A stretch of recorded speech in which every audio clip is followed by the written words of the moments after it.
Okay, right, we're right back at the beginning. We're at the end of the year, but we're at the beginning of the scriptures, and Genesis chapter 12 and the first 9 verses. So, Pascal, possible de lire?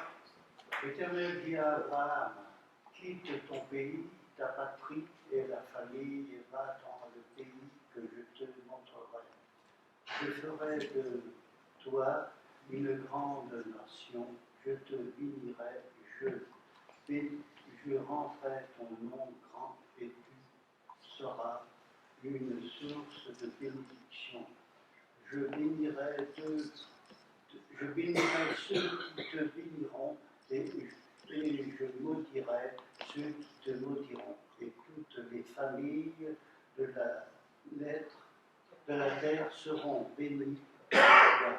Abraham paraît confortablement à la parole de l'Éternel et Lot partit avec lui.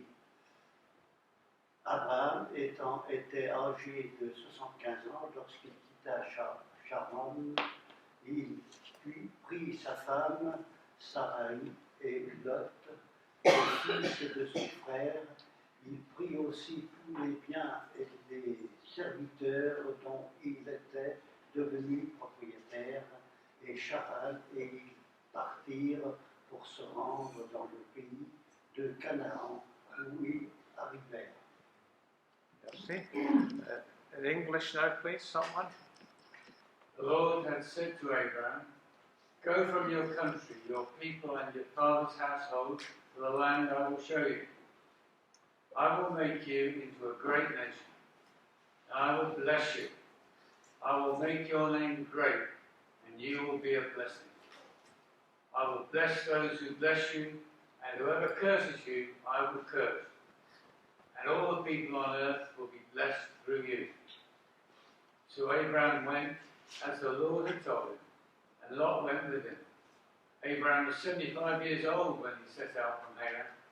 He took his wife Sarah, his nephew Lot, all the possessions they had accumulated, and the people they acquired in Haran, and they set out for the land of Canaan, and they arrived there. Next page. Pascal. Abraham traversa le pays jusqu'à l'endroit appelé Sichem, jusqu'au Shem Moré. Les Canaans occupaient alors le pays. L'Éternel apparut à Abraham et dit, c'est la descendance que je te donnerai ce pays. Abraham construisit là un autel en l'honneur de l'Éternel qui lui était apparu. Il partit de là vers la région montagneuse qui se trouve à l'est de Bethléem et le dressa ses tentes. Bethléem était à l'ouest et à l'est. Là, il construisit un autel en l'honneur de l'Éternel et dit appel au nom de l'Éternel. Puis Abraham continua par étapes en direction du Negev. Merci. English. Abraham travelled through the land as far as the site of the great tree of Nouvelle at Chittick. At that time, the Canaanites were in the land. The Lord appeared to Abraham and said, "To your offspring, I will give this land." So he built an altar there to the Lord, who had appeared to him. From there he went on toward the hills east of Bethel and pitched his tent, with Bethel on the west and Ar on the east. There he built an altar to the Lord and called on the name of the Lord. Then Abraham set out to continue towards the Negev.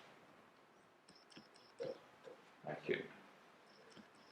Great. appropriate? Well, it's a familiar story. I suppose we've all heard it before.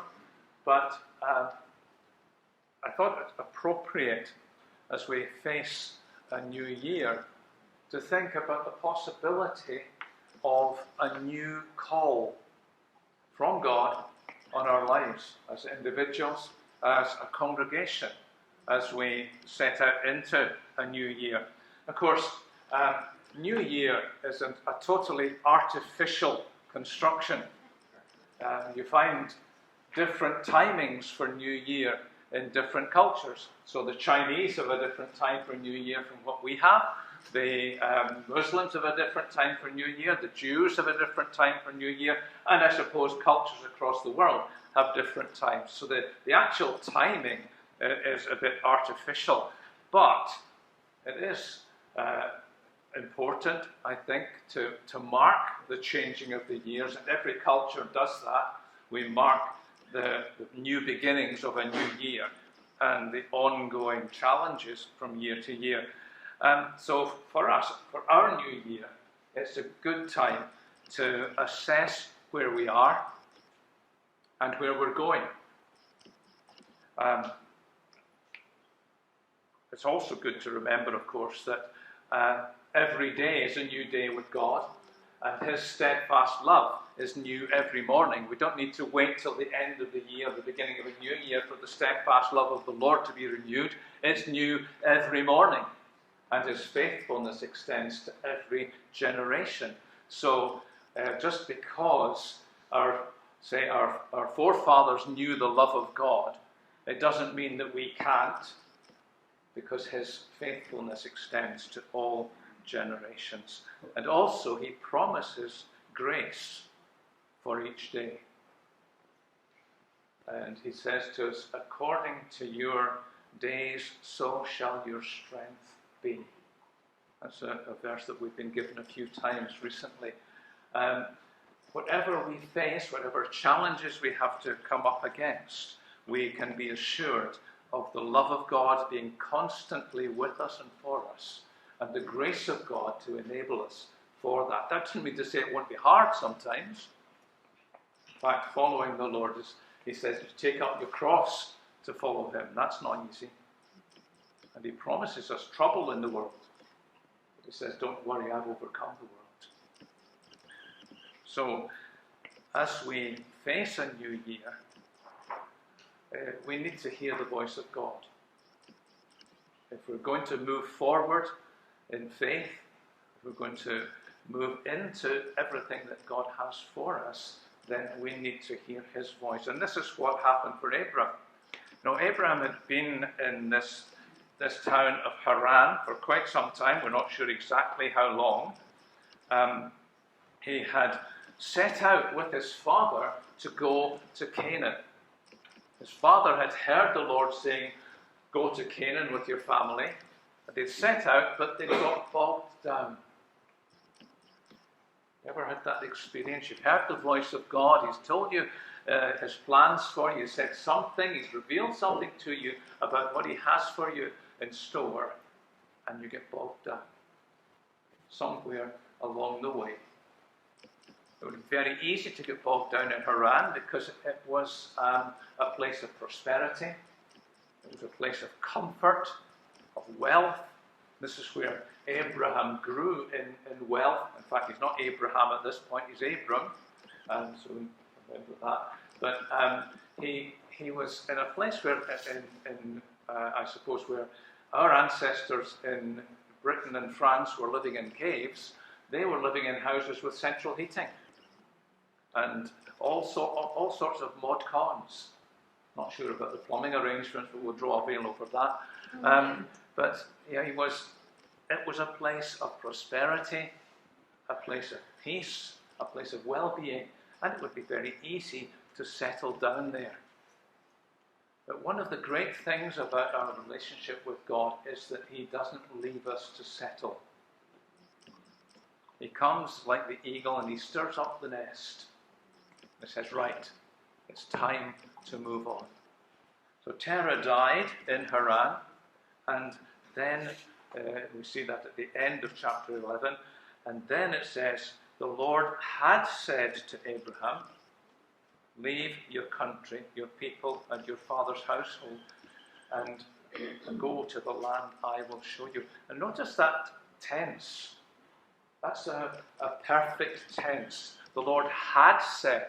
It's actually not saying the Lord said at this point to Abraham, leave your father's house, leave your land, your home, your country, and go to the land that I'll show you. He said, the Lord had said at some time in the past.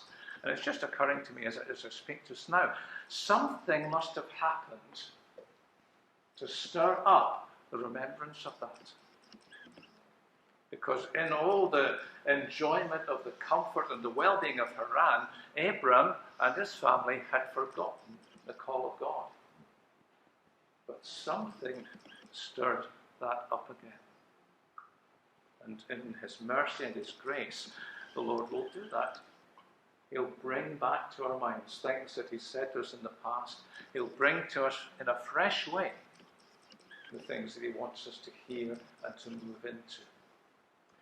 But I want to say this before we go any further. Don't move into something that you think is service of God without hearing the Lord's voice. We can be very good at being God's little helpers. You ever been in that place? I know I have. I'm God's little helper and he's dependent on me for doing my bit. Well, God could do it without me, and frequently does. But if he's got something for me to do, I need to hear it from him. Not from my own imagination. Not even from trusted friends necessarily. Well, sometimes he will speak through friends. But sometimes he speaks through servants, actually, which is encouraging. But we need to hear from him. And so what I'm saying about hearing the call of God and going forward into a new year and the possibility of a new call on your life is dependent on hearing from God. Not from me, not from anyone else, not from your own imagination, but from him. Abram heard from God and he moved out into what God had for him. I want to suggest 4 things that characterize this call and its outworking. The first thing is that Abram moved from the familiar to the unknown. He'd never been to Canaan before. He didn't know what it was like.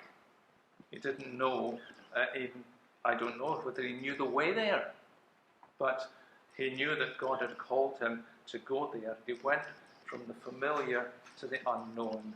Leave your country, your people, your father's household, and go to the land that I will show you. Interesting that here, actually, in these words, doesn't mention Canaan. It's only as Abraham goes on the way that he discovers it's the land of Canaan that he's going to. Certainly, the idea was sown there before in his father's time, but it's not mentioned here in this verse. He goes from the familiar to the unknown. It's so easy to settle for the known and comfortable. Have you noticed that we do it in our services? You know, we possibly like to think that we're fairly free and relaxed and open, but if you look at our service Sunday by Sunday, always the same pattern. We have a liturgy, whether we would call it that or not. And sometimes we need to be ready to move away from the known and the comfortable into the challenging. Because what happens when you're living in the known and comfortable is that you get complacent. You get into a place of actually not going anywhere, but just settling down into what's familiar. You know, Jesus had very strong words for a comfortable church. He says, you're lukewarm, and I will spew you out of my mouth. You say you're rich, you're comfortable, you're well off. Well, that's anathema to me. So that's quite shocking.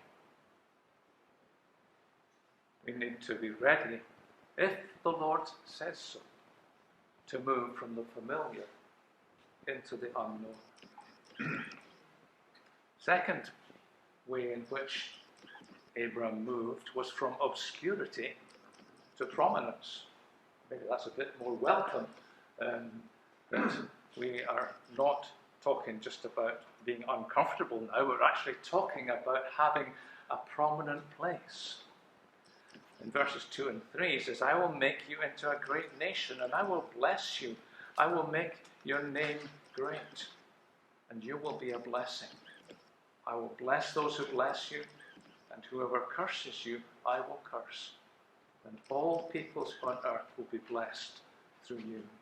God is giving Abram a destiny. He's taking him from the obscurity of the comfort of Haran into a new dimension of living with him. And as we move out with God, as we respond to his call, we are promised a destiny. When Jesus called the fishermen and he said, I will take you from being fishermen to being fishers of men. He gave them a new direction, a new destiny. In Jeremiah, the prophet quotes the Lord and says, I have plans for you, the people of God, to give you hope and a future. And as we look around the world today, there is such a lack of hope, such a sense of destiny lacking. But God says to us, I have got plans for you to give you a hope and a future. And Paul says that God's plans are good, pleasing, and perfect. So as we respond to his words, calling us out into serving him in whatever way he is calling us to, we know that he's taking us into a destiny that he has prepared. He's taking us from obscurity to prominence.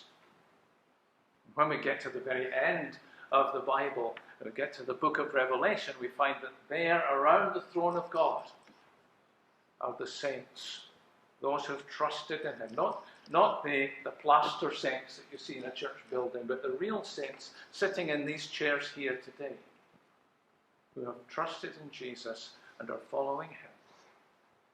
And it says there that they will reign with him forever. Wow. What a destiny. So God calls us from obscurity to prominence, as well as from the familiar to the unknown. But thirdly, he calls us from passivity to purpose.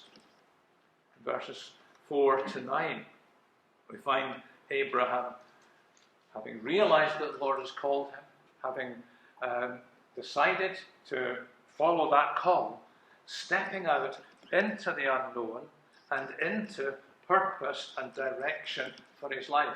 You find him moving not just to the land of Canaan, but around the land of Canaan, surveying it, building places to worship, and taking up a new way of life altogether. See, Abram was the classic townie. He was living in comfort in a house with central heating, and he moves out to live in tents, to live in a place, like it says at the end, he was going to the Negev. That's a desert. He's heading from civilization into emptiness, and yet it's a place of purpose and direction. We need to notice that this would involve leaving behind and giving up things that would be precious to him. Some of them would be material things,